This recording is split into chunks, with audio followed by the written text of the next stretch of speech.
Lapse the steering wheel here. Give me the steering wheel. Hey, steering wheel. Somebody tell him to give it to him. Come on. Whoa. Your leg, my please. Your leg. How the f*** is this possible? I'm driving like a grandma. Get that, Ralph? Did you hear me? From our radio. Perez to the race. Ralph, acknowledge. Now, come on, close him down and kill him. We've got a lunatic on the track. Down that interstate. Annoyed. Hello and welcome inside the Park for May podcast, where we've been podcasting about Formula One for 17 years. This podcast is an episode where we'll focus on the FIA Formula One Austrian Grand Prix, where we cover not just the teams on the podium, but we're going to cover all 20 teams and all 10 teams and all 20 drivers in the actual race, and typically we'll get into the drama, how they finished, how everything went. I gotta be honest with you guys, this is what it's like watching a Sky F1 broadcast without Crofty. So I'm sorry, it was killing me. Hey, this is Todd, aka Never Camber. No, Todd, not now. You know why we've asked you here? We watch one, then we talk about it. Then we watch one, then we talk about it. Come on, Todd. That's exactly what we do on a race review podcast. But before doing that, of course, I have to introduce my guest tonight. Wrecked from out of the wasteland. He's bad, he's beautiful, he's crazy. Hello, everybody. This is Paul Charsley, the international. It's the international Paul Charsley. How you doing, Paul? I'm doing good. How are you? Good. Doing well. Hanging in there. Doing very well. nice. I saw Belgium lost to France. Oh, that was a tough one for Belgium. Yeah, there's a lot of but maybe England going out there. squeaked through. Oh god. Yeah, I think we squeaked through every single game so far. It was like, yeah, it wasn't not pretty. Harry Kane can't win that tournament on his own. No, they're not really playing super brilliantly. But I don't know. Every game's a new day. It is. It's a new day. See what happens next weekend. It's exactly right. And now I'm in full Tour de France mode. Yeah. Yeah, watching that. That's mind blowing. And did you tell your wife you went away on vacation? Because she's not going to see you, obviously. I know. It's terrible. It's terrible. Then I got to go to Belgium here in a couple of weeks in the culmination of the tour. Yeah, I'm off to Belgium tomorrow. Yeah. Yeah, you got to go to Belgium, or are you going to Amsterdam? Well, I'm going to Amsterdam through Amsterdam to go to Spa. No red light district jokes for Paul. No, he's a fan. Not my bag, baby. But yeah, so going to Spa a week late. Obviously, it's Spa 24 hours this week. Yep.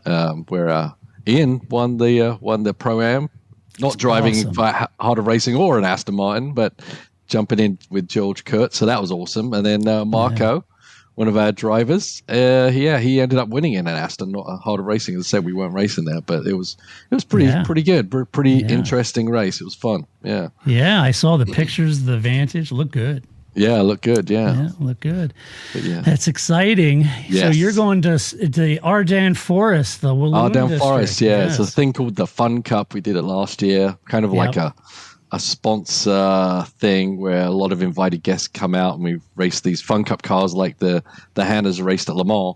Yeah, but these ones are 2-seaters, so all these people from the corporation come in and they get to ride along with Marco and Roman and Ross and Mario, get to ride along in the actual race, which is bizarre in itself, but it's good fun. Bit more laid back weekend for us. Yeah, there's not so much on the line except for keeping everyone safe. But it's good stuff. Well, at least you find a nice Westmalle or a Chimay or something. Oh, for sure. Or several. Yeah. Yeah. Right. Well, we had an Austrian Grand Prix this weekend. Yeah, we sure did. And gosh, what a boring race that was. We got a lot of drama to talk about. Let's talk about at the top. The weekend started out well, It's a tough track. We've talked about this numerous times in the past. It's one of those tracks that an F1 car only really recognizes, 6 or 7 corners. Yeah. And that makes each of those corners absolutely critical, as you've pointed out in past podcasts about Austria, is that you think, oh, it's not very long. It's a minute and change lap. There's only 6 or 7 real corners an F1 car recognizes, and it should be really easy, but it's actually a deceptively difficult track. Right. Yeah. It just compounds how important each corner is, right? It's triple as important to get that one corner right, for sure. Yeah, exactly. And then we had it was a sprint weekend, so the sprint was won by Max after a bit of a tussle with Lando, and it made me wonder at that time if over a race distance with tire drag, everything else that's going on, if we might not have a race on our hands. And I was interviewed on TalkSport on Saturday night, and that's what I said. I said, they were saying it looks like Max has got it well in hand. He's qualified. He's in a different league. And I said, you know what? I wouldn't discount it. I think we're going to have a race on our hands. I really do. And I'm not saying I'm a Delphic Oracle. I'm just saying I'm glad I was right, because that is exactly how it turned out. Lots of strategy playing out here, Paul. Tire strategy, when to box, and a track this short, Paul. It's difficult to know when to box, because you're always going to deposit your driver right back out in a DRS train or a bunch of traffic. And how do you get those gaps? And I mean, it definitely takes an abacus to figure it out. Yeah, absolutely. Yeah, obviously Formula One have a lot of people monitoring everything, but it's critical within a second. How you get out of the pits, how you come in, you're in, out laps are also super critical, right? Yeah, for sure. And that kind of gets and plays into the Lando and Max incident. We'll get into that in a minute. Let's start at the top, sharp end of the grid, though. We'll start with Mercedes. He had Lewis Hamilton, a P4, George Russell. Before we start that, go ahead. Before we get into all the other stuff, what did you think of the track limits approach? Yeah. Because I thought it was great. Yeah. I think I hate gravel, and I hate gravel getting on track. But I think, after the debacle a couple of years ago with just, 1,200 5 billion track limits, needed a supercomputer to process it all. Right. That they came up with a solution that certainly keep people, contained, I would say, for sure. Yeah, I think it was a relatively, I say simple, because I'm sure it wasn't simple just coordinating and putting all that in. But it was sort of a simple solution to such a mind-numbing problem, right? And with the gravel there and the sausage curves behind it, there's no reason to try to take any of that. And I would say the only negative is the gravel getting thrown back on track. And that would be the only downside to that. But even at that, aside from stinging hands possibly or hitting a piece of gravel, it just seemed like a very simple solution. I know if you're just putting in sections, then you could take that gravel out and put, pavement back over for MotoGP or bikes and that kind of thing. You don't want that kind of gravel for bikes, but for Formula One cars, it does seem to tamp down on that. So I thought it was an interesting solution. I still haven't figured out a solution to not have gravel get on the track, but still be a deterrent. But perhaps alligators, right. 10-inch spikes, like caltrips. Just throw caltrips offline, and if you go wide, it's a puncture. Yep. So anyway, let's talk about Mercedes. As I mentioned, Lewis P4, George P1. Mercedes looked good this weekend in the hands of George, and while it may not have been as fast as the Red Bull or the McLaren, it did seem certainly faster than Ferrari, and as such, that's exactly what they needed to be in order to win this race, as it turns out. George kept himself in the contention all day long, running strong in third, keeping Lewis behind him, keeping the Ferraris behind him, keeping Piastri behind him as much as he could. And so I think George was really, putting in a great effort. He managed it. He managed it really well, managed the race well, was on the right tire at the right time, brought the win home. for a team who honestly deserves some success after all of the hard work the men and women at Mercedes have put in trying to cure their performance deficit. I was elated for George and Mercedes, very happy to see them back, not just on the podium, but taking that win. Of course, it was attrition, but as you've said, and all racers say, Paul, you got to be in it to win it. You got to be there, and he was. You got to be there, and winning races is sometimes taking advantage of other drivers' mistakes, right? I mean, that's the nature of it. You don't not everyone's out there, all 20 cars pounding around the same at whatever pace they can get, and that's when the race finishes.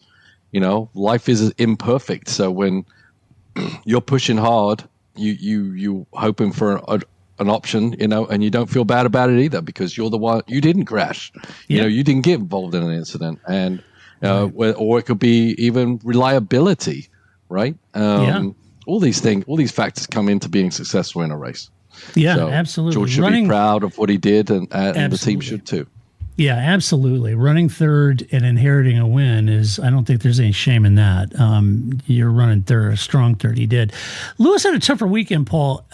His pace was off the mark. He said, he drove the S word, was not happy, struggled with grip, had a penalty during the race for crossing the pit entry line. I think the team was a little nonplussed because he lit up the back, got back in, got away from him, stepped over the line. That wasn't like a purposeful thing, but be that as it may, get a 5-second penalty for that. That put him on the back foot. Lewis said that he drove really bad. It was unfortunate. And I saw the interview with Ted afterwards on the notebook, and Ted asked Toto about it. He said, honestly, just Lewis is going through a bit of a slump right now. They'll work through it. They've got to get on top of what he's struggling with, and they'll get back on top of it. Toto said, we'll win a race with Lewis, so very optimistic. And just a tough weekend for him when you juxtapose that with George, for sure. Yeah, no, it's taking some adjustment, seeing that side of things, but we all know, the George is classified as a number one at this point because Lewis is on the outs. I definitely think that they'll still try as hard to give Lewis a win because it only benefits themselves, right? As opposed to some people that would think there was shenanigans going on, but I don't believe a word of it. They're pushing just as hard for both cars to do it, and Lewis hasn't quite adapted to it, or just things aren't going his way. But I think he should be as encouraged that the potential of the car is there, even if he's not able to make the potential of the car. Yeah, no, it's a good point. And I think there's a lot of encouragement the whole team can take on that and finding that performance gain with what they've done over the last 3-4 races and their ability to get, it's moved them clearly ahead of Ferrari in the last few races. So I think Mercedes has a lot to crow about. I mean, Toto wants a win. He wants to get back in the top set. I get all that. I understand. But, it's incremental in Formula One. You got to take those steps, and they're doing it right. Yep, it's not easy. If it was, everyone would be getting there. Everybody would be doing it. Yep. Let's talk about McLaren, Lando Norris, DNF, Oscar Piastri in a P2. Look, don't get down on me, folks. I am wearing my papaya, and you can't see the back of my shirt, but it's number 4. It's a Lando. Oh, look at McLaren. You. I'm wearing my Lando shirt here. Now we know how this podcast is going to go. Jeez, talk about press bias. Yeah, exactly. My goodness. I got my Lando shirt on. Max is going down on this. Yeah, I got my 33 underwear on, but I'm not going to show that on camera. Right. Oh, boy. So Lando had a good race going in P2, and when Max boxed and had that slow stop, it effectively erased the 6 or 7 second lead that Max had. And this left him clearly in the clutches of Lando. This put the cat amongst the pigeons. And when Lando came out, he was on new mediums. Max only had a set of scrubbed. So they came out. There was certainly a pace deficit. Max very upset with the pit stop, what happened, the strategy. They left him out long. We'll get into that when we get to Red Bull. But suffice to say, Lando tried a couple times to get past Max, closed in, got into DRS, tried a couple times. One of the times, he locked up, ran wide, ran Max off track, came back on. Max still had the position. Second time, ran wide, then came back on, had to cede that position anyway to Max to get back on in the running order they should have been. Then the final, so he had a couple pretty wild lunges down the inside trying to get through. Right. Lando was complaining that Max was moving under braking. And then the final lunge he sort of made on the outside, and that was met with a defensive Max. He was going to, make that a wider turn. Squeezed him wide. The two touched. Max took a lot of incoming on social media about that, including some of the pundits in the paddock. Oh, this is Max v 1.0 instead of the new and improved Max 2.0. And he took a lot of heat. Lando saying that if he doesn't admit that was his fault, he'll lose a lot of respect for him, and they're buddies. And so, with Max saying, I don't know, I have to go back and look at it, but I felt like he had plenty of room out there. And so he took a lot of incoming. I think, in my opinion, Paul, and then we'll get your opinion. In my opinion, I think both drivers were pretty much at fault. Both drivers were not going to yield. That wasn't going to happen from Lando's perspective or Max's perspective. And when Lando, I go back and I think just a week ago, folks, do you guys remember the start? Lando pushed Max into the grass. Nobody said anything back then. Nobody had an issue with that. That's aggressive in my book. Now, at the time, Paul and I talked about it. It's aggressive, a la Schumacher era, right? Mm-hmm. But there was nobody screaming bloody murder when Lando pressed Max into the grass, right? And in this case, I went back and I looked because it was just playing in my head after I watched this. This is not the first time we've seen this kind of incident at Turn 3 at Austria. You guys remember in 2016 with Nico Rosberg and Lewis Hamilton. Same exact situation. Lewis came up on the outside, on the left-hand side of Nico Rosberg. They went into the corner. Nico said, I'm not obliged. I can pick the line I want to take through that corner. I had the corner. I was on the inside. Yep. And they said, well, you were taking a wildly different line than last lap. I can take whatever line I want into a corner. You know, I had the corner. I went in and they said, well, you were never going to break it. You just drove him right off the track. He says, no. When Lewis turned in, it shocked me. I had no idea he would turn in on me like that. And when his car hit mine, then I lost traction and we both went out wide. And it ended Nico's race. And at the time, they gave him a 10-second penalty. It didn't matter. And Lewis went on to win the race.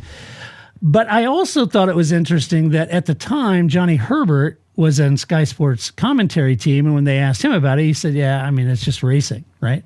Mm-hmm. But Johnny was this guest steward at this race this weekend and felt like it was a 10-second penalty. So then you go back and you think that was 2016. You go back to 2020, remember, with Lewis and Alex Albon.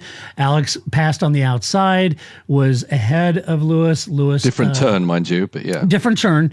Lewis ran him wide. They touched. Lewis touched Alex. Alex ran out of room. He just kind of held station. They touched and sent Alex off. He was at Red Bull at the time. You think of in the past with Sebastian Vettel, driving people wide, same turn at turn 3, driving Lewis wide. And someone drove wide. Piastri wide. Right. I think it was Perez, but I can't honestly tell you. They sent him wide too, with no penalty. No penalty, right. So, you know, I understand in the heat of the moment, if you're a Lando fan, I am. I got Lando's shirt on. I understand it, but this happens quite a bit here. Mm-hmm. And in my mind, Paul, I think there's a difference in what we're looking at. We're seeing a much more sober, serious Lando. Why? Because his racecraft is there. He's awesome, right? Mm-hmm. And he happens to be in a car now that can potentially win. That changes attitudes pretty darn quickly. Right. It's not fun, jokey time. It's serious. I'm just happy to be on the podium here, folks. Right. He is out for the win. Yeah. Lando is very much like Max, like Lewis, like Vettel, like Schumacher, like any champion. They will not yield. He's not going to cede easily, and just like Max did with Lewis, or Lewis did with Fernando, or Schumacher did with Senna, and then Mika Hakkinen, like Senna did with Prost. You've got to come in, and I think Lando threw down a marker this weekend and said, you're not going to pull this crap on me. And at the end of the day, Lando has got to knock Max's feet off the table. and he's up against a guy that's not going to yield. So it's really setting up for a really good championship and a very interesting battle going forward between Lando and Max and potentially other drivers as well. So I felt like both of them were a little ham-fisted going into these battles. I think Lando was just diving in, trying to get around, make that happen. Max isn't the kind of guy that you really just dive in much with. He certainly doesn't like it. He doesn't like it at all. And No. I think Max was pretty ticked off with the whole slow stop and the strategy and everything else that led him to that. So anyway, how did you see it, Paul? Yeah, I agree. No, I'm just kidding. All right, let's talk about Red Bull. Yeah, I mean, there's so many things going on here. Yeah. I mean, I know, like early in the race, I made a note about the running off the road in turn 5. Is it? That needs to stop. And I don't understand why that isn't a penalty at this point, because you're supposed to give the racing room. They're not, and if they're not in control, then that should be a penalty by everything that's in their rule book. So when they don't give those penalties, I'm really not sure what they're doing on the officiating table, right? It seems very clear to me, and I think that move right there is more egregious than anything Max or Lando did in their battle. The outcome became a big casino, but what they were doing was very subtle, different things, and I think drivers, as any other athlete does at the pinnacle of their sport, they push the limits, they go beyond the limits, see what they can get away with. If you're a football player, if you're a rugby player, if you're a basketball player, you're throwing elbows when people aren't looking. You're trying to get away with stuff to allow you to win because you're driven by winning. And it's up to the officiating body to control you, right? If you're not going to get away with it, if every time you do something you're going to get tossed out, then you're eventually going to stop doing it. But there's always a gray area that everyone's fighting into, right? Yeah, and you cannot blame the athlete for trying. You can blame the officiating for not catching it or for being inconsistent with who they're blame on and who are they giving penalties to. Right. And I think that's, and I think what they do then is they open up for incidents that happen because they're not being consistent. They're not calling out something that someone's doing badly in enough time and consistently. And so they're all going to keep working in that gray area till it becomes clearer.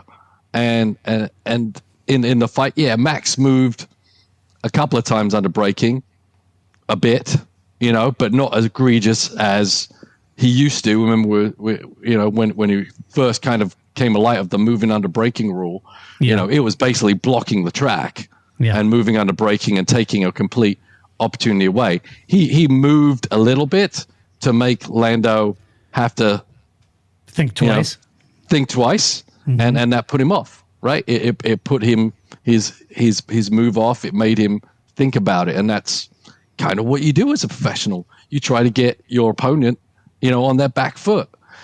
Lando, for sure, had two clear opportunities to pass. He was inside Max. There was enough room for his car to fit. He just didn't slow the car down in time. That's on Lando. That's not Max, right? And he could two examples on the inside. He could have done it. On the outside, Lando moved to the outside of Max. The first time he went out on the curb because Max was, moving over a little bit. Yeah, I'm going to do it. We see this in sports car racing every single race. It's not penalized. You see it much more egregiously. Much more egregiously, and everyone obviously is honing in on this thing, but it's part of the sport that you try not to give anyone room. Yes, you've got to give them enough room where you're not slamming the side of them and knocking them off the track. Like the first time Lando was on the outside, he had his wheels on the curb. The curb is actually a part of the racing surface still, because that's not a track limits, and he made it through the turn. The second time, when the contact happened, Lando wasn't budging. Right. He was playing a hard line, like you said. he's like, I am not going to be pushed around by Max Verstappen anymore. Right. And Max kept moving over, and Lando's like, I'm not moving. Whatever will be, will be. And that's what happened. And that's what happened. Yeah. Right. So, but I'm not a Max apologist. Or I mean, obviously there was a couple of times where that second time when Lando got on the inside, and then Max could have just waited and turned in behind Lando, stayed on track. He didn't. He decided to stay on the power, come all the way around, and stay ahead. He wasn't penalized for that. That should have been a penalty. They didn't call it. They didn't call it in time. The same thing with Lando's track limits penalties. Right. I rode around with both of them in those laps a few times, which is the greatest thing ever to be able to do this. And Max knew that Lando had a track limits penalty, and they knew that he just went off track. They didn't get a call from race control saying that Lando is going to have a penalty, but they were not unaware that had a big potential. Everyone's like, oh, well, someone should have said something else. This incident would have happened. I'm pretty sure they were probably clear that they thought Lando would get a penalty in the end anyway. But that is not going to let in this battle right now between Max and Lando. Max is not going to give up anyway because it's not necessarily about this race. It's about the next race. It's about the next championship fight this year, next year. Lando is in the championship fight. Next year, he could be even having an advantage and be ahead of Max. Right now, he's chasing. Yep. So Max knows he's not going to just kind of let things be, because it's really setting the stage for as I said, a great battle. They'll have to figure it out, but Max isn't going to give anything. And we saw that when he fought with Hamilton, etc. Right. So you got to play that game to the most. And as I said, the officiating has to be on point for both of them to be able to fight properly and not have this big hoopla going on after every weekend. So and that's one of the things I love about Lando, and this is coming from a Ferrari fan. Lando has all of the earmarks of a champion. He's not yielding. He's aggressive. He's a tiger in that car. And he's not monkeying around. He's going for the win. Right. And that's what I love about him. It's what I love about Max. What I love about Lewis. Lewis banged a lot of wheels in his time. Yeah. Because he's not yielding. He's Lewis effing Hamilton, right? Yeah. As did Senna. As did Senna. Senna, the best stepper. He banged a lot of wheels, and he crashed in. Him and Mansell tangled all kinds of times. Oh yeah. This is what the elite drivers are going to do. What every elite athlete does, as I said, and their relationship's going to change. They're buddy because Max is buddy with everyone as long as they're not a threat. Right. But ultimately, relationships are down here for Max. Championships are up here. Yeah, same for Lando. Yeah, right. And it's going to happen. And it's kind of like the relationships are going to change. Like Lewis's relationship with Mercedes has changed. Exactly. The circumstances are changing. How everyone talks to you, how they approach you, how they deal with you, and how they fight you on track. I think so too. And there's that whole thing. We're watching Lando rise. We're watching the rise of Lando Norris. I couldn't be more happy for him and McLaren. Yeah. And what we're also watching is the team rise to the occasion with a car that could win, right? Yeah. And as such, it puts you in a different mindset. He is a tiger out there, and he's going to go after Max hammer and tongs. If anyone thinks Max is going to slot in and just finish P2 and be happy with it, you haven't been watching Max very long. Yeah. Because ain't no way that's happening, right? Yeah. And everyone's talking about Max 2.0. Well, yeah, because he's been dominant and he hasn't had to fight with people. He hasn't changed at all. No. This is how he fights, Yeah. And you have to learn how to fight against him. You do. You do. Yeah. And, it caught Lewis off guard for sure. So, I think, and a lot of people, it's always you remember the British Grand Prix with Lewis and Max and all of the comments, well, you pass on the outside, you're always at risk. That's never a good move. And, and Max could have easily just checked up. He didn't have to stick it in there and hold out. And, that was his fault. And you pass on the outside, you take your life in your own hands, and that happens. Yeah. Well, okay. Well, then you say, well, Lando could have checked up. He was on the outside. Max had the line, the inside. Max could choose his line. Lando could have easily checked up. It wasn't on the cards, right? Yeah. So these are all the same criticisms that keep being rehashed, but conveniently forgot when these sort of things happen, and it's unfortunate. I think they were both ham-fisted. I think we got a great battle with two really exciting drivers, and it would be great if we could get George and Oscar and Charles up there. This is the new guard of Formula One. A lot of people asking me about Lewis, and he's a short timer at Mercedes. I don't fault Lewis if his head in 100% in the game. He's excited to go to Ferrari. If we see a resurgent Lewis at Ferrari, then that's awesome. I think we will. Yeah. Yeah, I do too. He'll be excited to be there. And Lewis hasn't forgot how to drive. He's a 7-time champ, for crying out loud. But on the flip side of it, you do eventually have the change in the guard. It just happens. Yeah. It just happens, right? And this is the new class. This is the new guard, and I'm excited about it. I think they're fantastic. Yeah, and as I said, everyone's so angry at Max, and I don't know. It's. Yeah, I don't know that's. It's it's big boy pants time. It is, and unfortunately, I think it's the consequences more than the action, right? As I said, Lando played a hard nose there. He wasn't going to move further over because he was like, you're not going to push me over again, Max, right? And that consequence is a little side wheel-to-wheel action. 9 times out of 10, that doesn't mean anything. Yeah. It means they banged wheels and they keep going. But, unfortunately, it seems these cars are a bit more sensitive to that, or the wheels are, or whatever, that it becomes a catastrophe. But, from Formula Ford on up, from go-karts and everything, you're banging wheels all the time. Yeah. And, Andrea Stella, said after the race, obviously it's frustrating. He said, we should nip this kind of driving action. He kind of was on your point about, the officiating needs to stop some of this and be on point and be called. And he was alluding to 2021 with Max and Lewis. And that was his opinion. But then he had made the comment, says, and look, Lando got a DNF, Max got a 10-second penalty, didn't impact his race. He still finished P5 and gained points.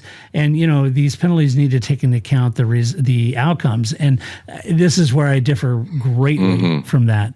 Right. Penalties should be based on actions, not outcomes. Because actions can be anything. And unfortunately, in some series I've run in, they've actually started penalizing for consequences.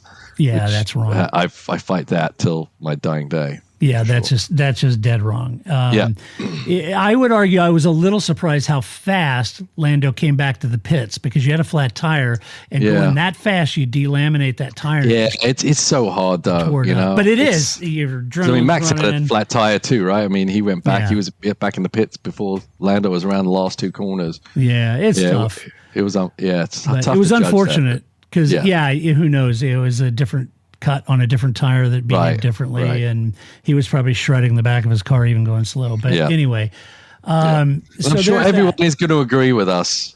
Yeah, right. Everybody goes, that's it. I'm done with that podcast. They suck. Yeah. So anyway, all right. So, and then for Oscar, Oscar started 7th, put in a very good run, passing Lewis and Carlos, ends up inheriting P2, takes P2, a great result from him, the result that Sergio Perez should have had, and a great teammate effort there. It's unfortunate because I'm slightly convinced, had he not had that track limit deleted in qualifying and he'd qualified slightly better, this probably would have been a win for McLaren. Yeah. Because they had the pace over the Mercedes. Oh yeah. Oh no, and everyone was wondering, is it real? Absolutely, is it real that Red Bull are in a fight amongst at least two other teams right now, which is, I said, for sure. It's going to be an awesome year. But it is. Yeah, it should be a lot of fun. Yeah. Let's see. Let's talk about Ferrari, shall we? As much as it pains me. Charles Leclerc in P11, Carlos Sainz in P3. Got a podium for Carlos, a great result for him. Like George and everyone else, he inherited that position, but still a good run if you consider what Ferrari was looking like on Friday and Saturday. Right. Not a bad run. They were on the back foot all weekend, and you guys know I am a Ferrari fan. I'm a big Charles fan. But, Paul, this is another one of those unforced errors on Saturday. And that meant that he was kind of the architect of his own demise on Sunday. You know, he got sandwiched. He was started back, and then he got sandwiched. He got damaged the front wing. He boxed 4 times during this race, and the team were still convinced they were going to get him in the points. And they were convincing him on the radio anyway. Yeah, I'm not sure right. else was convinced. Yeah. You're right in there, Charles. When I'm P18. Yeah, but we got him right where we want him. Yeah. Pace is good. You're running 19th, and we're looking good for points, my friend. See if you can get by that Logan Sargent fella. I know. I was he was struggling with Logan. I was a little surprised that they didn't just park him and save the engine, right. if I'm honest. Yeah. That was just miserable. But, I love Charles. He's awesome. Outright sheer pace, he's amazing. But, Paul, I kind of feel like we're late in the game to be doing the unforced errors like that. I mean, errors can happen. I get it. Yeah. That's tough, man. Yeah, I mean, that separates you, right? I mean, that's what the Lando and the Maxes aren't really doing. They're not making little errors. They're on the top of their game. And if you want to fight with them, you've got to do the same. I mean, no doubt Ferrari have some work to do to get that car competitive. Yeah, for sure. It's nearly there. It's just been a bit off, right? On a good day, it gets on the podium. But they looked really strong, like they might be fighting for wins. They need to get back on that train pretty quick. Yeah, I feel like they've been passed by Merck at this point, so they've got a lot of work to do. Carlos had a better race, although passed by Piastri. He ended up on the podium, which is the first podium since Monaco for Ferrari, so that was good. They kind of seemed to be going backwards since Monaco, so it was good to get back up on the podium, inherited or otherwise, but a good result for Carlos nonetheless. Yep. Let's see. Red Bull, you got Sergio Perez, P7, Max Verstappen, P5. Max had a perfect weekend going. It all went pear-shaped at the end of the race when he and Lando came together. Max was struggling on his hard compounds as the team went long, trying to find some clear air and clear track to box him. They were worried about that, probably rightfully so, but he wasn't happy with it. His tires were gone. He had a 7 seconds pit stop or advantage when he actually did box. It was a long stop on the, left rear. He lost a majority of that 7-second lead. Lando had boxed at the same time. This put him squarely in the crosshairs of Lando. And that's what I like about it. If you get in Lando's crosshairs, you are in big trouble. Yeah. He's coming. Yeah. And he did. And unfortunately, unlike the first stint on those used mediums, he wasn't able to pull out and pull away with DRS and get that 7-second gap back. And then those 2 lunges from Lando had him running wide off track. And then Lando complained of Max's braking in defending or moving under braking.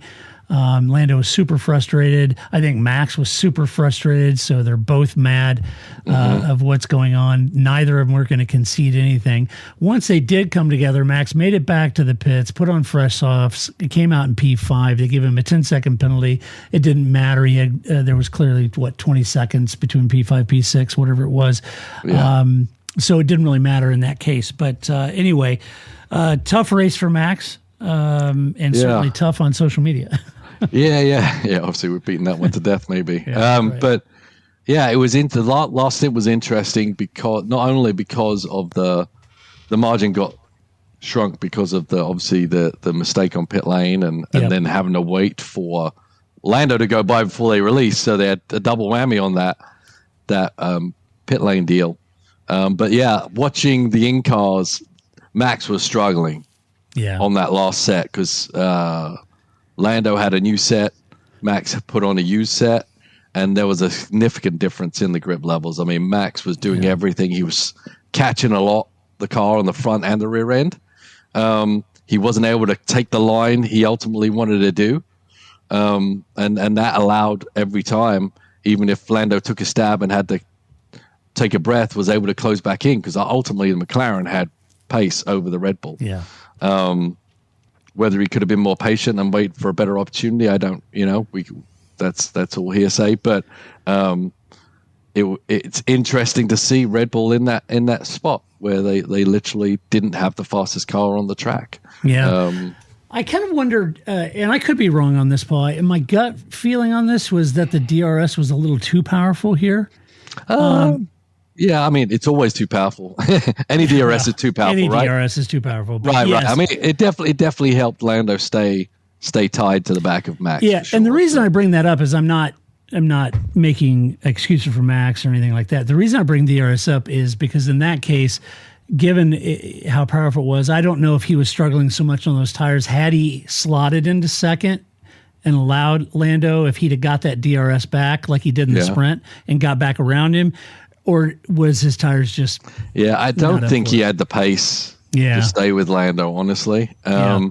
Because even though I don't think, I hate DRS, but I don't think even with DRS, I think he would have eventually lost it, because even though you have DRS, you still have a lot of fast corners where you get air wash and you lose. And I think ultimately Max would have lost so much pace he would never got back into the DRS zone again. So that's why he was fighting so hard. He knew he was done for. Yeah. I didn't send you this one, but I picked up another little sound bite where basically Max said, "We are effed right now," and because he knew Lando was coming and he didn't have enough to fight with him. Yeah. So right, Paul had the sound bite of the weekend, though. I did like it. Oh, Jesus. For those listening to the fight, who was that? Paul. That was Lando. That was after when he was complaining for the second time about the moving in the braking zone, trying to chase Max down again. Oh, Jesus! So that's my new Lando soundbite. Oh, Jesus! How can you not love just Lando? Despair. Yeah, the guy's he's hilarious. I love him. He's great. Fun to watch. Hey, Sergio finished in P7. Here's the issue with me, Paul. When Max has trouble, Red Bull needed Sergio to take the win. Yeah. But he hasn't been in the same postal code or zip code as Max pretty much all year. And that early collision and penalty that he had for the pit lane speeding and all that put him back. It's just ham-fisted. If Max, like I said to you before we recorded, if Max was instrumental in getting Sergio re-signed because he wanted Sergio as the teammate, that's all fine. But even at this point, Max has to admit that he's really no help to him at all. Yeah. He should have been there as a tail gunner for Max, so Max wouldn't have been in that position. Or if Max was in that position, Sergio was running third or fourth, and Max crashed out with Lando, Sergio should have won the race. And I don't understand how Red Bull is happy with this. I'm sure they're not. And the team, if there's some sort of thing he's struggling with, the team have got to get on top of what is making Sergio qualify and race, in somewhere close to 7th, 8th, 9th. Yeah, I mean, what was he, 6/10 off? Yeah. And at this track. Yeah. Right. At a minute 4 lap time. Yeah, it's a short track, so 6/10 is a country mile. Yeah. He's definitely he seems to be dropping more pace at every race we get to the gap to Max. Yeah. I think he says a lot to Max that he's still eking out race wins right now, because I don't think the car is the best. Yeah. But the combination of Max and an okay Red Bull is still enough to win races. But Sergio is not capable. I think they jumped the gun too quick. I mean, appease Max all you like, but you're going to lose the Constructors' Championship because of your driver choice. Yeah, it's one thing. It's one thing keeping Max happy for the Drivers' Championship, but Christian's in this for the team championship. But I think it still has a lot to do with all that turmoil in the team. Yeah, they don't want to do anything to let Max go.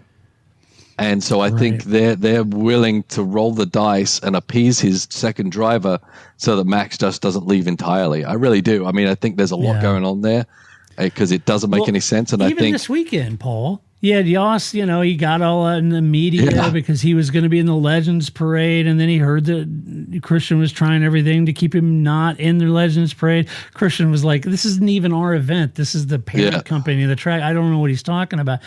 All of that stuff just sucks the energy out of a team, And at this point, whether that's true or not, if I'm Red Bull, I'd tell Yoss, stay home. We don't need this, Right. And it puts Max in the middle of all this. Right, but then Max, that's his dad, right? It's his dad, how do you do that? It's got to be very uncomfortable in that. Somebody made a comment to me, well, after Yoss's performance this weekend, maybe Max will leave him stranded at a gas station. So I don't know. Yeah, you're right. Yeah.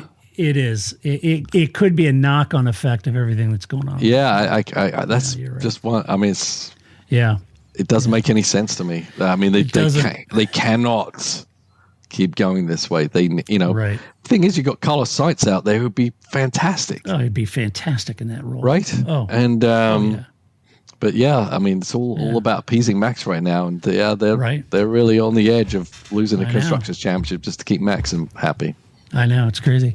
Mm-hmm. Well, here's what I do know. Great weekend for Haas F1. Nico Hulkenberg P6, Kevin Magnussen P8, while Kevin and Nico battled each other early on. Kevin wasn't happy with Nico passing him when they radioed and said, hey, I got to manage these tires. He goes, well, did you tell Nico that? He goes, yeah. And he goes, oh, well, F that. The guy just passed me. So Kevin wasn't taking it. Not happy, Kevin. But the two eventually settled down. A big points haul for the team. Nico was holding Perez off at the end. And it was kind of crafty. He did the old let Perez through just ahead of the DRS because he got the DRS and they went right back around Perez. Yeah, it's a good move by Nico. No, it was very good drive from Nico Hulkenberg, if I'm honest. Great opportunities for him. And then even Kevin, he kind of just summed his weekend up. Paul said it had two good qualifying sessions, two good pit stops, great team strategy, a great weekend for the team. Yeah, absolutely. No, it was great to see him up there, and it wasn't wasn't a first stint wonder, were they? And they pitted early, right? And they came in pretty early, and I think whatever strategy that worked out, it was hard to keep focus on that, but it did. Ultimately, the car had pace, so they pitted early, got some clean air, got some gaps in there, and just kind of led from the front of the mid pack, I would say. Yeah, great job by the Haas team, and Gene's got to be happy. It's quite a turnaround. Gene's got to have his happy pants on. Yeah, that was good. Team RB, Daniel Ricciardo P9, Yuki Tsunoda down P14. Dan beat Yuki again this weekend. Dominated him. Sign him up. Yeah, I mean, he made Yuki look like it actually kind of looked to me that Yuki would be the one scoring points because he's running about P10 thereabouts early on. But his strategy didn't work out for him. He fell backwards. I wonder if he called the strategy the R word because he got fined, 40,000 euros for a slur word for the mentally challenged. So anyway, not a good weekend for the Ukester. Yuki, I'd say it's always on the underling there who's putting up a front, but Yuki is Yuki. Yuki is Mark Yuki. my words. He's got a facade that he's worked hard on. He's worked hard on it to try and get it signed on for next year, and now he's like, I signed the contract. F you guys. Yeah, exactly. It will be. Yeah. I keep wondering, Aston Martin re-signed, knowing that Honda's going to Aston Martin, they re-signed Lance. And if they replace Fernando with Yuki, so a Honda drives over there, it's like, no. Oh, boy. Bad move. Anyway, for Dan said it was a very tough race. He said basically my race, I was on defense more than anything all race long. I had a scrappy battle with Fernando Alonso, Pierre Gasly. Dan said that, but Dan said overall, the updates that they did in Barcelona, they are working. He scored points in his third race in a row.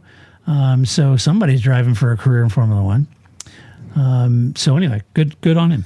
Yeah, as I said last time, everyone was desperate about the upgrades that were backwards and everything, but it takes time to analyze them and then be able to utilize them, and I think they made some major steps back into the top 10, so that's a positive for sure.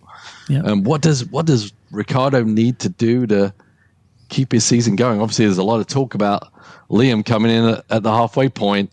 Yeah, and and it's hard to say. Did Dan do an incredible job? Did he take that car by the scruff of the neck? And it's hard to judge, really. Yeah, it is. There's nothing. You'd almost need to be in the team to know what the sentiment is. Yeah. So I just feel that it's inevitable, the Liam Lawson thing, because kind of Daniel hasn't superseded Yuki or done anything dramatic, and he's near the end of his career. Why not take the chance on the new guy who could, infuse more speed, more enthusiasm, and has more potential upside for the future? Yep. Yeah, I agree. Let's see. Alpine, Pierre Gasly, P10, Esteban Ocon, P12. Alpine had some intra-team battles early on with Ocon and Gasly going back and forth. That was kind of fun. You were nail-biting. Oh, my gosh. What will Ryan Reynolds say? Yeah. It's like, whoa. But, Pierre said, look, he's got to pass Fernando or let me, I kind of feel like Pierre was the faster of the two. I think so too, yeah. And they were kind of going at it hammer tongs early on. Then eventually Pierre got around him. Pierre had the quicker car, came out on top of Esteban. He felt that was holding him back. As I mentioned, Pierre was right. He got around Fernando and others, and then brought it home in the points. So good for the team. Esteban lost ground after his stop and ended up in traffic after his stop and, finishing P12. But I will say, on balance, I don't know, Paul, what do you think? The team does seem, maybe they've shed some weight. Mm-hmm. Maybe they've got some aerodynamic downforce. I still think the elephant in the room is the engine down on power. So they've got a lot to make up, and I don't know that they're going to do that until 2026 unless they can really hit it out of the park with the chassis next year. But I do think they're making incremental gains here. They are, but think of who they're racing against. I mean, not all these people are chumps, and they're not all just staying stationary. Yeah. Yes, they made improvements. Yes, they got shed weight. They're getting more aerodynamic efficiency, etc. But they're still, as you said, dealing with a little under power. There's no way they can outplay in development all those other teams. I mean, they've done a good job dragging themselves off the bottom, but I can't see them making much progress than where they're at. Yeah, beyond that. Yeah, me too. Aston Martin, Lance Stroll, P13, Fernando Alonso in P18. Fernando looks frustrated all weekend.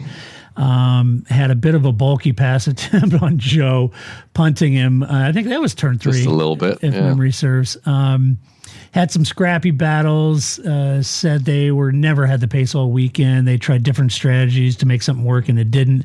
I feel like we're starting to see a very frustrated Fernando. Yeah. I don't know if Fernando's long for the world there. I think his frustration level, I think when he gets to the point where he's had it. I don't know. Just a tough weekend for him. Yeah, it is hard. He would be another guy that Red Bull should jump all over, right? Point, yeah, absolutely. Give him his last 2 years in a Red Bull. Give him some.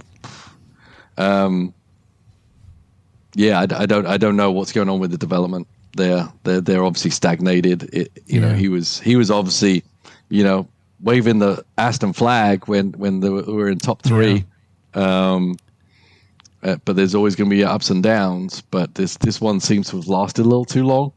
Can't be track specific. It's got to be car specific. That they're a little behind. Hopefully, they've got something to work on for Silverstone. But they've got ways to go. Yeah, exactly. They do. Lance, he got hung up with some contact at the start. Said about managing tires for most of the race.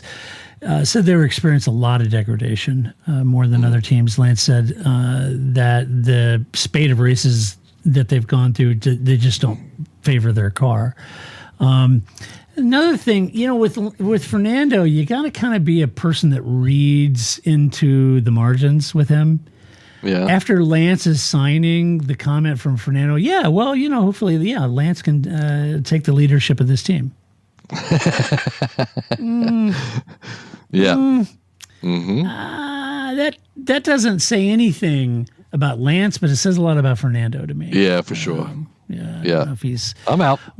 Yeah, I don't know if he's wanting to do this. I'm not responsible for this. Yeah, exactly. Maybe more. Let's see. Williams, Alex Albon, P15, Logan Sargent, and P19. Alex was not happy with their performance, said that they should not have finished there. They're clearly faster than cars ahead of them.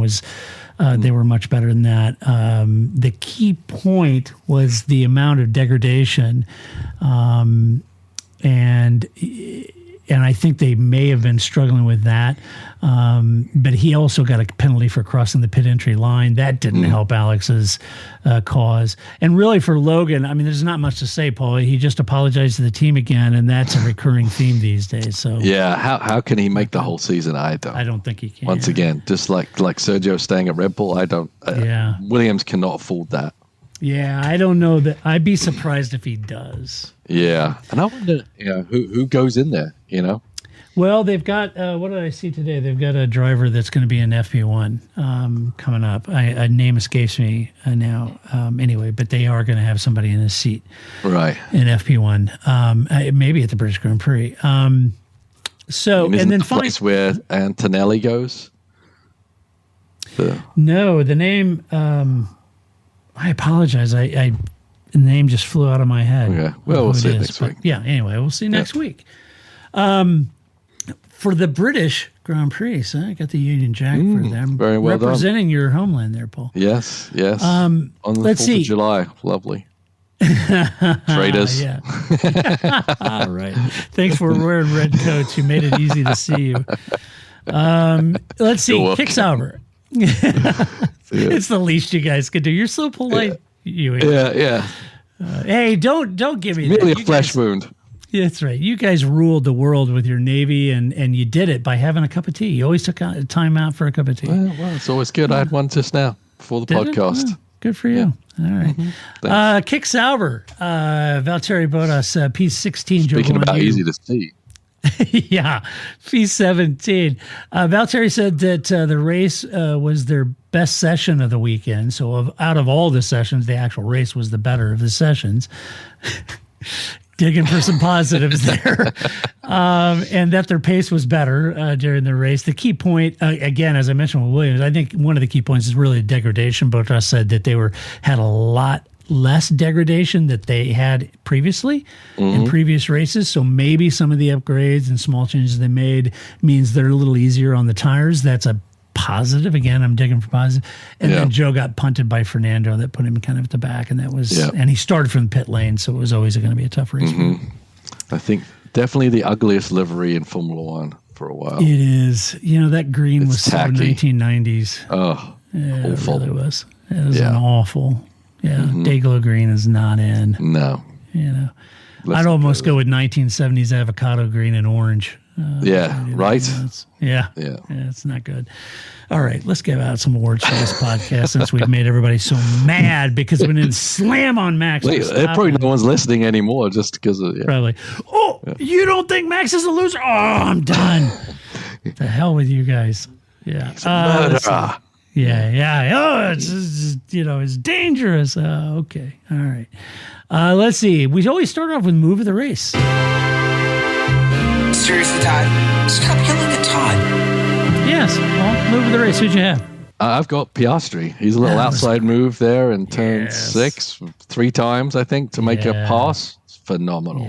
Yeah, it was great. Yeah, Oscar had a great race. I say he's maybe not right on the pace. It's not there yet. And it's Lando, but man, he shows some close. signs of brilliance. He sure does. Yeah, I agree. I think when Oscar's racecraft and everything gets there, he's going to be serious contender. And I'd argue that driver pairing is, if not the best on the grid, one of, for sure. So I picked both Alpines on Fernando Alonso. If Fernando wouldn't have a bad enough weekend punting Joe, and then you have Pierre and Esteban right around you, it's like, ooh, that stings. I enjoyed that. I was a little, yay, Alpine. I was trying to be positive. What do you want me to do? All right, next award is Donkey of the Race. We'll do it live. Yes. Who was your donkey? Well, sorry, Johnny Herbert, but I'm picking up the officiating, both in their timeliness or lack of timeliness and consistency. There you go. A few years ago, Johnny said that's just racing. Yeah. Now he said it's horrible. It's penalty worthy. Yeah. Took his time doing so. String him up. Yeah. That's good. Let's see. My donkey is Sergio. Got to be there, man. If Max isn't going to win, you should be winning. Bottom line. Yep. You got to be there. And you've been off. And I love Sergio. I don't know what's going on there, and hopefully the team can figure it out with him. But and he's as disappointed as anyone. It's not like he's running around trying to make positives, kind of like dance to it. But Sergio. It's not like he's not trying, but maybe he just doesn't have it anymore. I don't know. But you got to recognize that. I don't know. On the flip side, I think you bring up a good point. Is it really Sergio, or is that what most normal people would do in that car? It's just we're watching an exceptional performance from Max. Yeah. I don't know. And then finally, Drive of the Race. Get in there, Lewis. Get down. Get down. Yes. Get in there, Lewis. Who'd you have? I got Hulkenberg.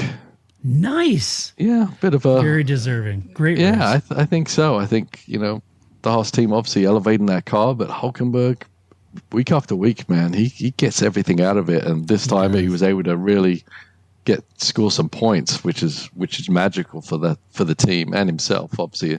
That's the reason why he's still going to be in Formula One next year, right? Yeah. Absolutely. Yeah, it makes you wonder, not that I'm saying Audi will, because you don't just walk into Formula One and win, but does make you wonder if Audi gave him a very competitive car, what Nico would do. I mean, he's no chump. He can drive. Well, he's the ideal person for that job of team for that job. Development. I agree. He'll make the most of it. That's right. And he speaks Deutsch. Nein, mach schnell. Nick Sheehan. Yes, he does that. So that's good. I'm going to pick George. Every time you're at the border getting arrested. That's right. When you speak German. Good luck, getting through customs next week. Right. Try that. Try that in Brussels. Why are we doing Viva las Christians? Sorry. So I had George. Yes, I had George. You got to be in it to win it. George wasn't just like bumbling around back there. He had a hell of a good run to P3 going. Yep. Great qualifying, put that car on there. I think he had some great moves, kept Lewis behind him, kept the Ferraris behind him, kept Oscar Piastri behind him. He had a great race going, and he wasn't doing that well on the hard. So, he still held his race together, even when that second stint, the middle stint was not great, and he still held everything together. So, yeah, very, very good race for George. He deserves that. I was elated for George. I don't know why. I'm sure he'll be very happy with the award. Yeah, I'm sure he will. I'm sure George is at home doing the. Thanks, Todd. I need your endorsement. You're just backing. I appreciate the trophy, but I can't be truly elated till I know if I got driver of the day for Park for my podcast. I know.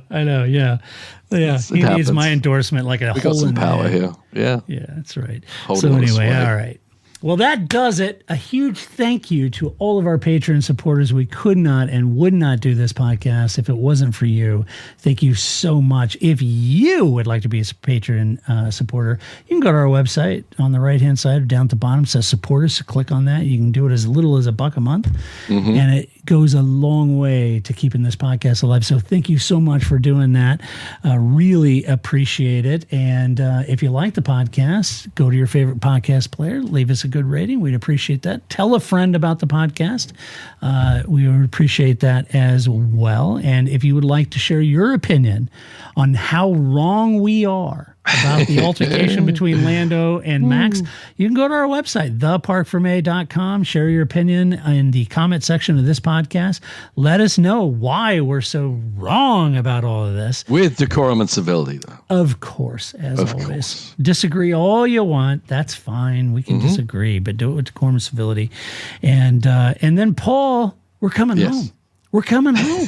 Yes. This weekend. The British Grand Prix, the Euros. Which one are you talking about? Me flying over England to get to Spa? No, we're coming home to the spiritual home. Yes. Formula One at Silverstone. We're coming to the British Grand Prix. Won't Max be walking into enemy territory this weekend? Oh, my God. The booze. I cannot even imagine. Yeah, this will not find all of our British friends on their best behavior this weekend, I'm afraid. No. I think Max is going to get an earful. So, and Lando will absolutely be buoyed by the love and adulation of the British crowd. So, anyway, looking forward to that. And until we come back next week to cover the British Grand Prix, this is Todd, a.k.a. Negative Camera, saying so long. That's it, man. Game over, man. It's game over. It's not what I feel I've got to prove at all. I don't really want to prove anything. I started as an amateur with no idea or no intention of becoming world champion. I was curious to find out what it was like to drive a car fast, to drive on a certain circuit, to drive a certain type of car.